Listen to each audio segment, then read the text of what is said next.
Hello and welcome to Barb Talks. Today we're going to make impossible pie.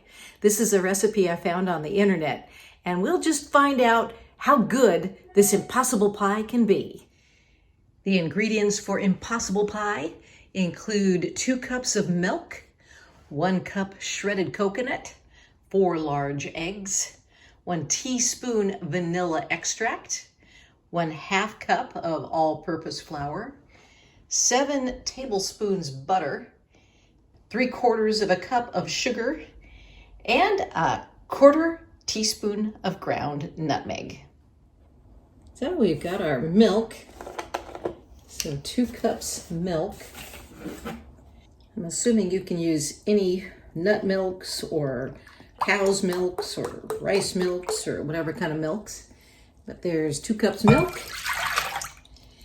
And basically you're just supposed to put everything in there and then mix it all up. And I guess that's part of the impossibleness of it.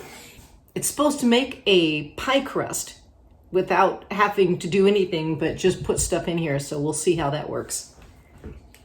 So we got 2 cups milk and 1 cup shredded coconut.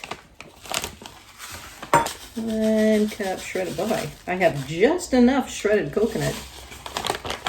4 large eggs. I've never made this before, so we're gonna see how, so far it's easy. It's like, I like this kind of grab and go, take and drop type of cooking. Okay, so we've got eggs, put milk, coconut, eggs, vanilla is the next thing, and it's 1 teaspoon vanilla extract. Oh, I love the smell of vanilla. The smell of vanilla is amazing. 1 teaspoon vanilla extract. And 1/2 cup all-purpose flour. I'm using a gluten-free flour because that's what I have on hand. Hopefully that'll work out okay.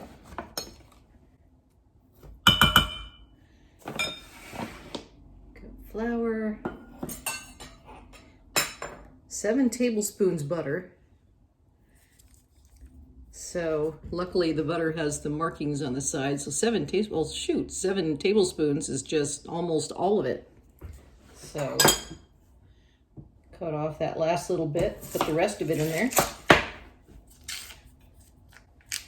You know what I think I'll do? I think I'll heat this up so that it is easier to mix in. So microwaved it for about 30 seconds, just so it's a little easier to mix the butter into the rest of the ingredients here. So we've got the butter. So we put in the butter. And then we add sugar. I have to admit that I'm not really into regular sugar right now. I'm kind of trying some different kinds of sugar. This is what my husband is wanting us to use right now. 3/4 cup of sugar, 1/4 cups 3 times, and then you'll have 3/4 cup. Amazingly enough. I might even use a little less than 3/4 just because I'm not a huge sugar eater myself. Okay, and then it says mix well. And stir all that up. I'm following the directions exactly like it says in the order that it said to put it in there. It didn't say to melt the butter, but I'm thinking how else would have you been able to mix it in there? A lot of recipes have you do the liquids separate from the solids, but this particular one didn't say to do that. It says mix well. Is that well enough? That doesn't look well enough. Maybe I'll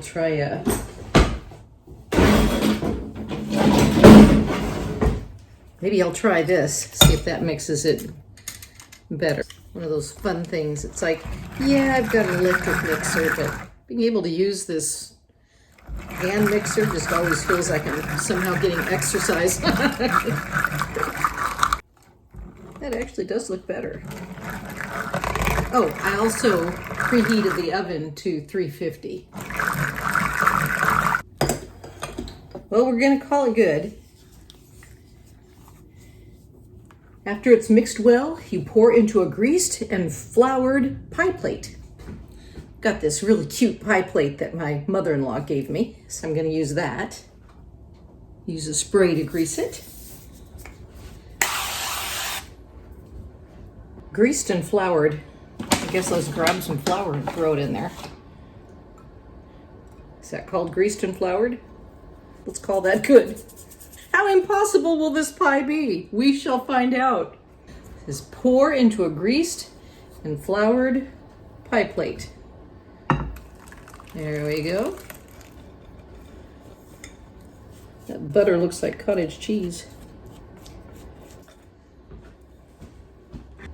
And then it says sprinkle with 1/4 teaspoon nutmeg. Got nutmeg on the top.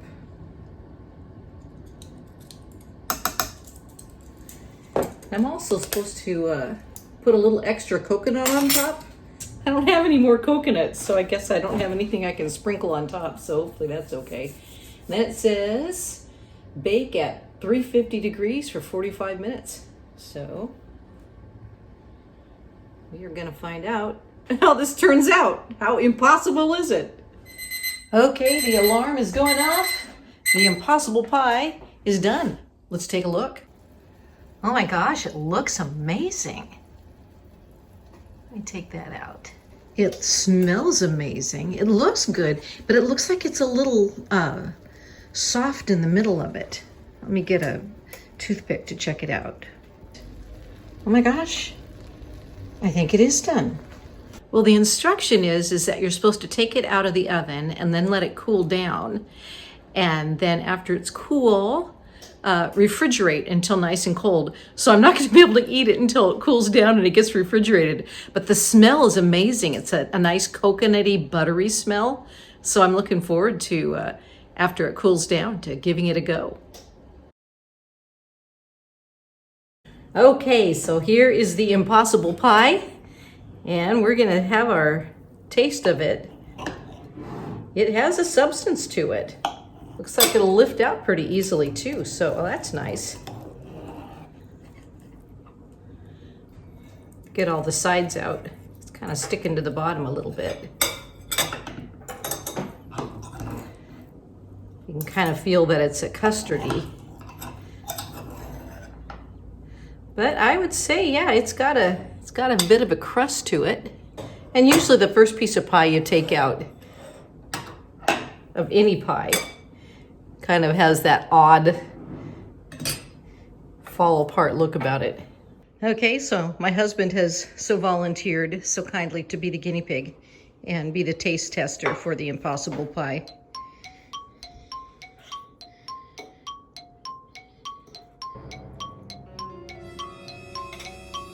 What do you think?